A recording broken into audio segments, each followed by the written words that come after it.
সালাম আলাইকুম। আমি রোদ্রের কারণে অবশ্য তাকাইতে পারতেছি না।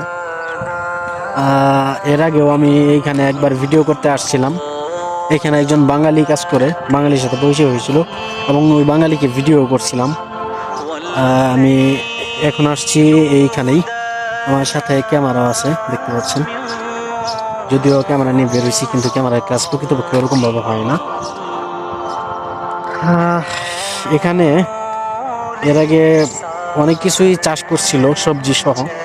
এইবার আসছে, এবারও দেখতে পাচ্ছেন অনেকগুলো ইয়া চাষ করছে আর কি।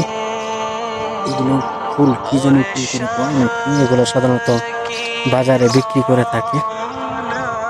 এছাড়াও ওই পাশে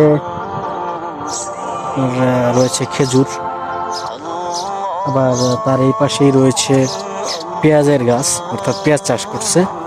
আবার আমি যেখান দিয়ে ঘুরতেছি, যেখান দিয়ে হাঁটাচলা করতেছি, এখানে আছে আপনার লাউ গাছ, মিষ্টি লাউ গাছ দেখতে পাচ্ছেন। এই যে ফুল, যদিও মিষ্টি লাউ ধরে নেই। পাশাপাশি এখানে রয়েছে টমেটো।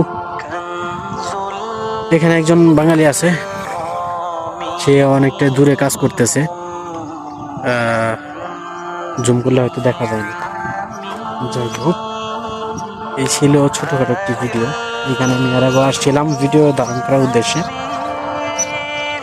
দেখানোর জন্য।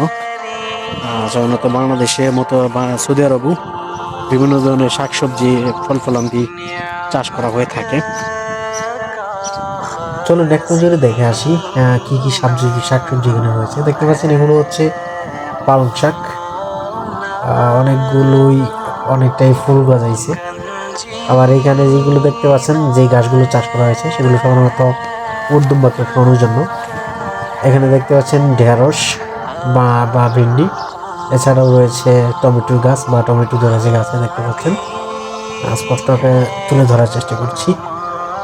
আরো যদিও ঢেঁড়স গাছগুলো ছোট ছোট, তারপরেও রয়েছে। এবং এগুলো ফুল দেখতে পাচ্ছেন, সেগুলো হচ্ছে সজে গাছ, গোটা সজ বলে পরিচিত আর কি। সজ ধরছে। এখানে রয়েছে ছোট বড়ই ফুটন। এছাড়াও আরো লাউ গাছ রয়েছে, আমি আপনাদেরকে দেখানোর চেষ্টা করব। যদিও লাউ ধরে নাই, তবে লাউ গাছের ফুল ফুটেছে। এখানে দেখতে পাচ্ছেন এগুলো হচ্ছে গাজরের গাছ, গাজরও ধরছে ছোট ছোট। এই হচ্ছে পেঁয়াজের চাষ। এখানে পেঁয়াজগুলো সাধারণত বাংলাদেশ থেকে অনেকটাই বড় বড় এবং মোটা সোটা হয়ে থাকে, এবং পেঁয়াজের গাছ বা পেঁয়াজের ডালপালা সহ।